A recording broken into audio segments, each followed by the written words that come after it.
US Citizenship Writing Test.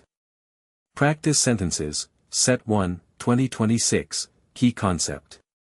How the writing test works. During the citizenship interview, the USCIS officer will dictate one sentence for you to write in English. You get up to 3 attempts with different sentences.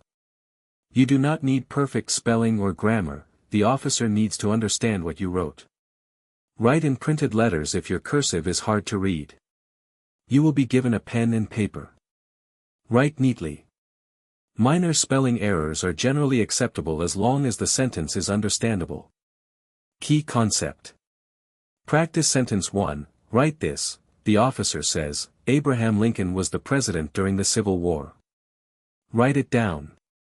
Practice, ABRHAMLNCOLN, common mistake, writing Lincoln instead of Lincoln. Practice spelling this name until it is automatic. Tip, write slowly and clearly. Do not worry about being fast, accuracy matters more than speed. Key concept. Practice sentence 2, write this, the officer says, Congress has 2 parts. Write it down. This is a short, simple sentence. Key spelling, SONGRESS. 2 parts equals the Senate and the House of Representatives, but you only need to write the sentence, not explain it. Short sentences are actually harder for some people because there are fewer context clues. Practice all lengths. Key concept.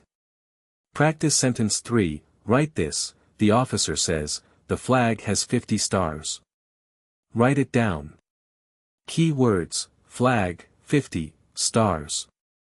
Common mistake, writing 40 instead of 40, but USCIS sentences use 50 not 40. Practice spelling number words, 50, 13, 100. Number words are commonly misspelled. Practice, 13, 27, 50, 100. Tips to pass the writing test. Key points. Subscribe to Ready Ace Pass. New practice tests every week.